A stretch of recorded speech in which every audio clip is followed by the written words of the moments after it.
Last but not least, we have Diocesan Girls School for presenting We Have a Stomach Ache. Put yourselves in the marine animal's shoes.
Good afternoon. I'm Ching. I'm Samantha CHAU. I'm Christina CHU. I'm Rosalyn Cheng. And we are Form 1 students from Diocesan Girls School. Today, we are going to introduce our product, We Have a Stomach Ache.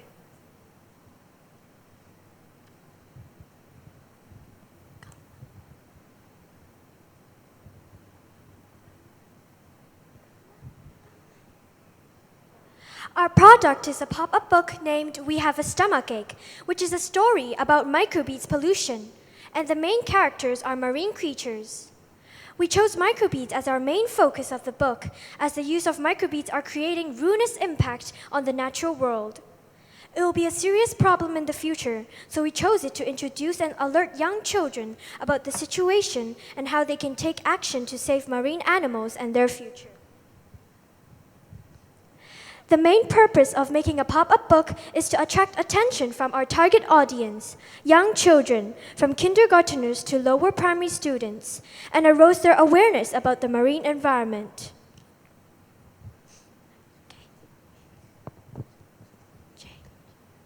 We would like to introduce some of the characters in our book.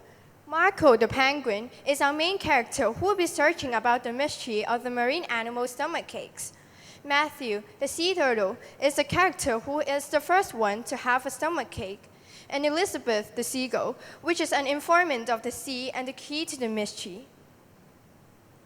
There are different settings in our story, such as inside Ocean Park, the sea, and the deep sea.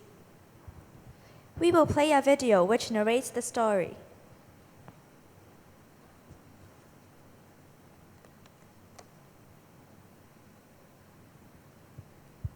Hello, fellow readers. Today, we are going to talk about a wonderful land called the Ocean Park. At Ocean Park, many animals watch the TV, including the show DGS Broadcast. But today, the program especially interested them. Welcome to DGS Broadcast. Hello everyone, I'm Charlotte, the reporter for today. It is our honor to invite one of the animals, Marco the penguin, to share his experience with us. Let's give him a round of applause. Hello everyone, I'm Marco. It is my honor to be invited to DGS Broadcast.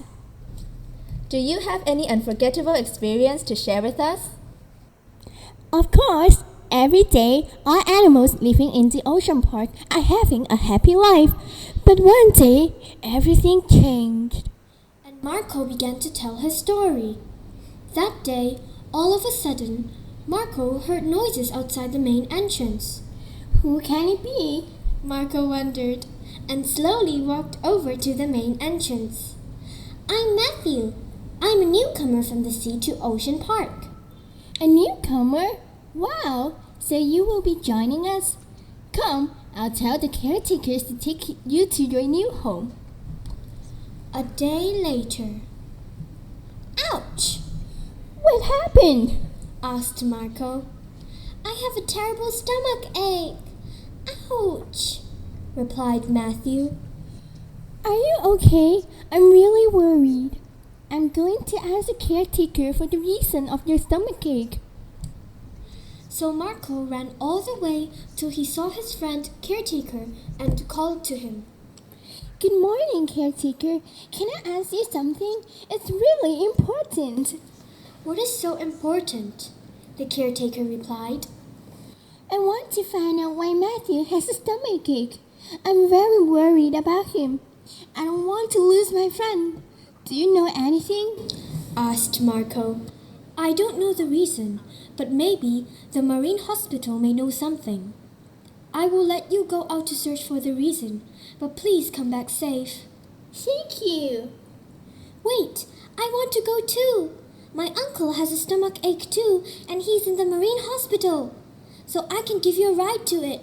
Besides, I also want to know what is making the marine animals have a terrible stomach ache, cried the dolphin girl, Dorothy. Marco, nodding towards Dorothy, said, Thank you so much. We will come back quickly. See you soon. Let's go. And so the two of them traveled towards the huge sea in search for the reason for the stomachache of many marine animals.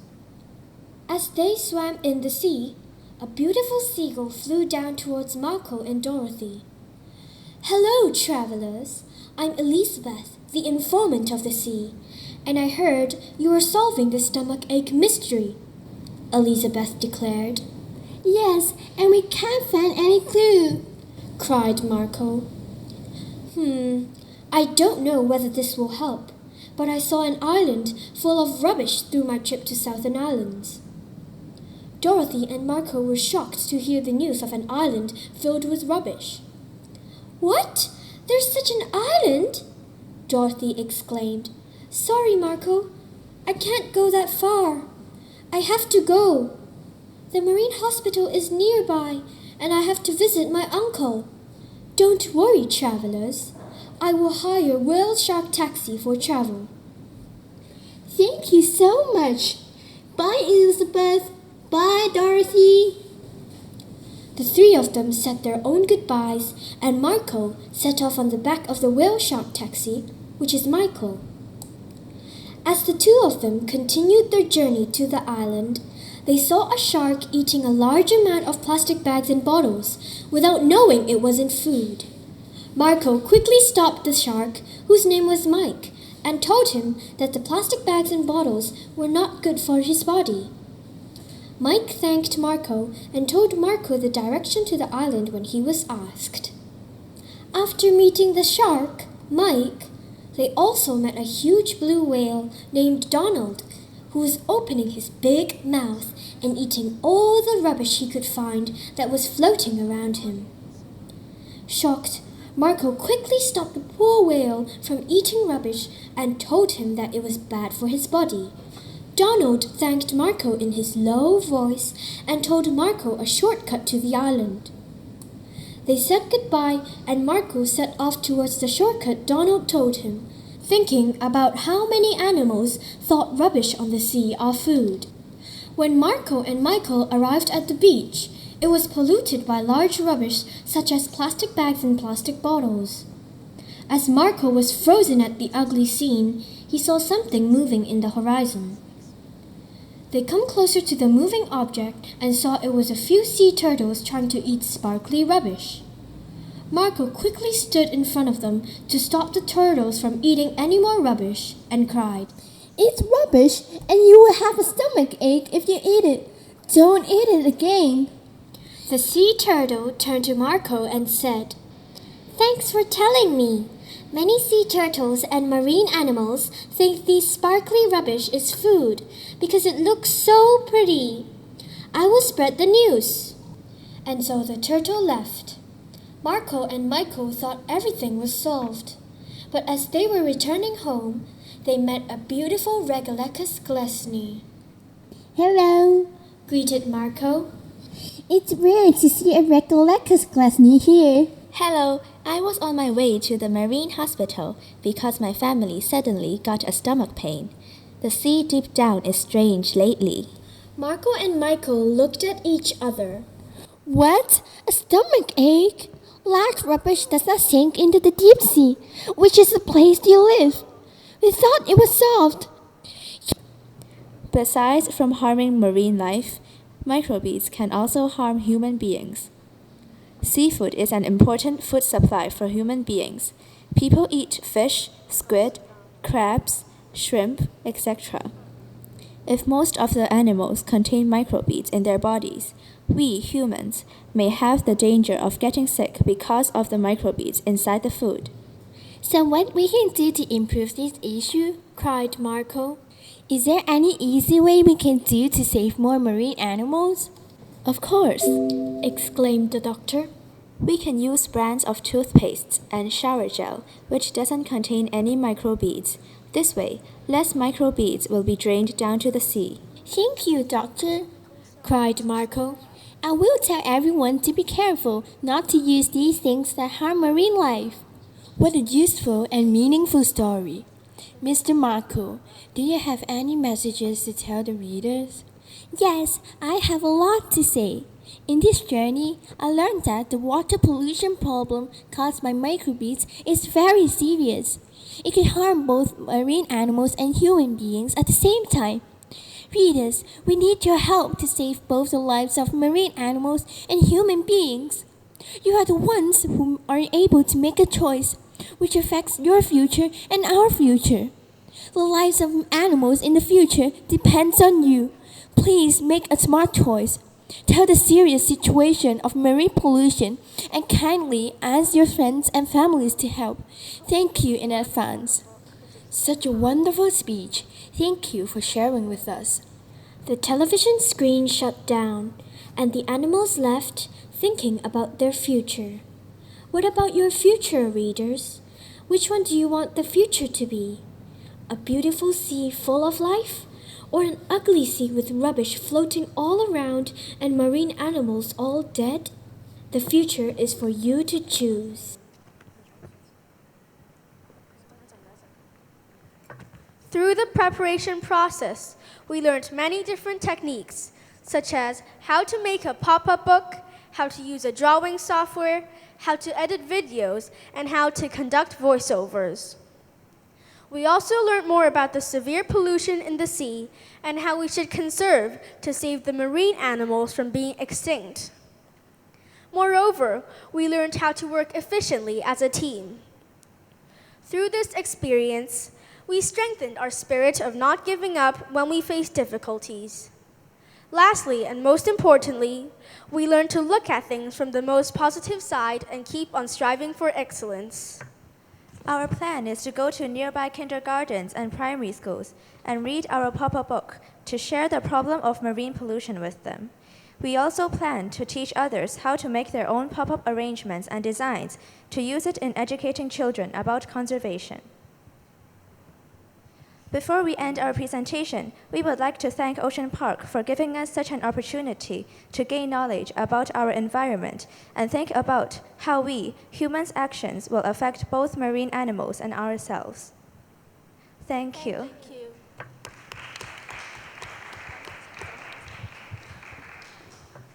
Thank you very much. Thank you very much. And I believe that your team should be the youngest among all the peers, right? So a big clap for being here.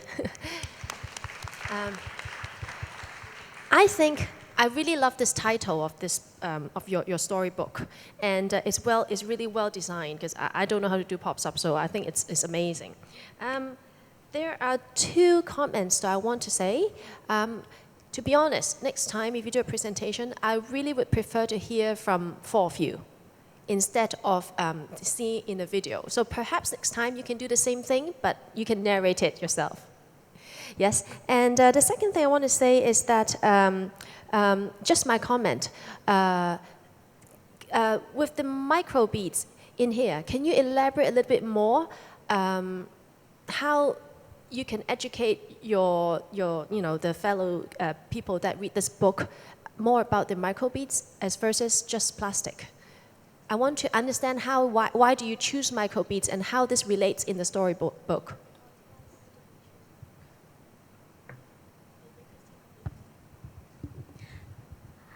We chose microbeads because microbeads is a very small plastic that is broken down from microplastic, and when they go into the sea, they go through all of the food chain.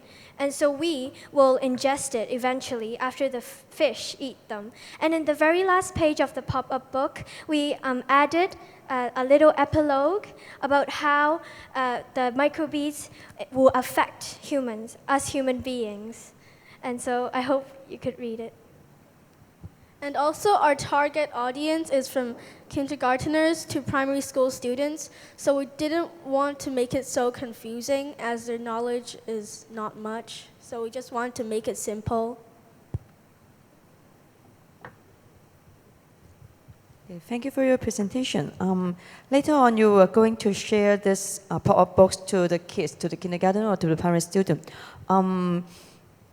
What you think what is the difficulty when you show this book to the kids, or what expectation that you will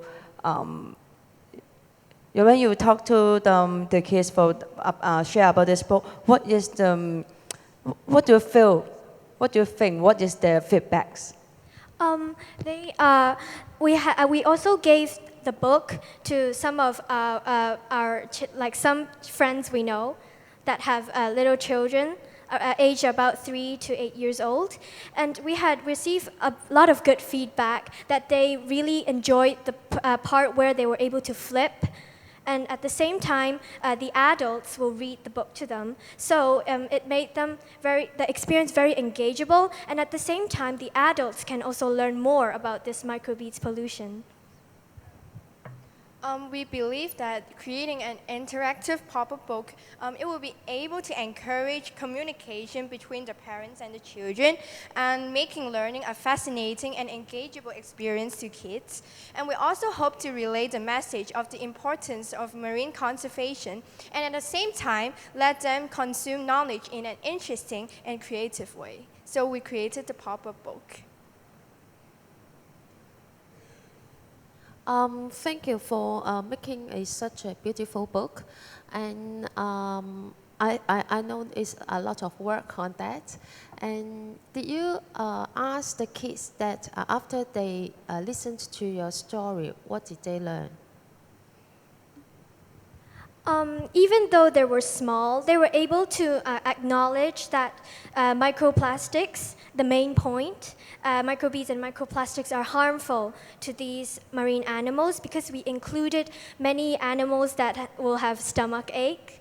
And so how we should, and also it was very relatable because everyone has had a stomach ache, isn't it? And, and also, at least they were able to understand that how the concept and how we should conserve the marine life. And at the last page, there's a plastic file, like where you can flip through, and it's a simulation of how when you take out the rubbish, it's a beautiful scene. But like when you put back, then you cannot see anything. You can just only see different colors of plastic and plastic bottles. Thank you. Thank you. Thank you very much. Now, this is the end of our finals of the first Ocean Park International Conservation STEAM Competition 2019.